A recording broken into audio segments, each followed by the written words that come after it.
U.S. Attorney General Merrick Garland has approved the first transfer of confiscated assets of sanctioned Russian businessman Konstantin Malafeyev for usage in Ukraine. The exact amount is not specified. The media suggest that it could be more than $5 million.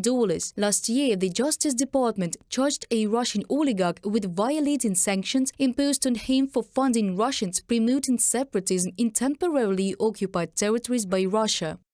This is really a very important moment to understand that there is a direct link to those who financed the Russian war against Ukraine, and this is just a beginning. Now it will become an example for more concrete actions for other countries, because today there is a huge problem with returning the confiscated money to Ukraine. If we take the example of the United States, then all this happened within the framework of a criminal case. That is, there is no separate procedure yet when the money was confiscated and given to Ukraine without trial. The Polish prosecutor's office seized more than $1 million from the accounts of the Russian Embassy and Trade Mission. The accounts were frozen in March last year. The Polish authorities considered that these funds could be used to finance terrorist activities or money laundering. The decision to change the status of holding funds, according to the prosecutor's office, was not challenged by the Russian side in court.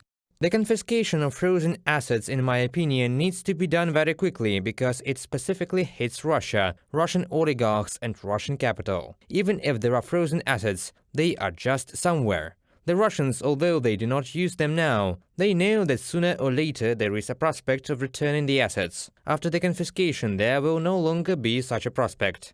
According to a new investigation by the team of Russian opposition leader Alexei Navalny, close relatives of Boris Obnosov, the head of the Russian manufacturer of anti-ship, radar and multi-purpose missiles of the Tactical Missiles Corporation, own luxury real estate in the Czech Republic worth more than €8 million.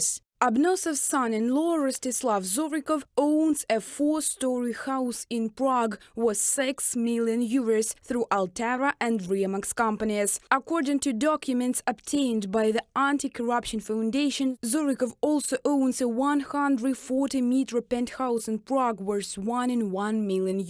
There is a sign on the door that Rostislav Zorikov and his wife Olga, daughter of Boris Obnosov, live there. In the same residential complex, according to documents, Zorikov's father Andrei owns a 73-meter flat. Maria Pevchik, representative of the NPO Anti-Corruption Foundation, Medusa publication reports.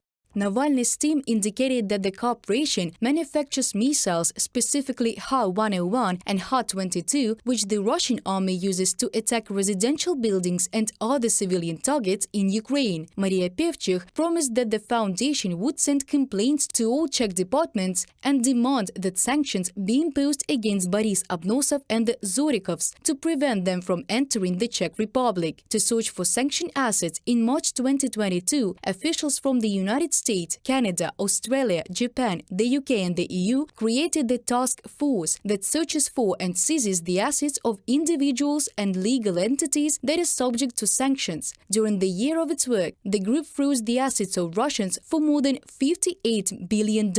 Reported by Diana Kolesnik, Yulia Bil, UATV News.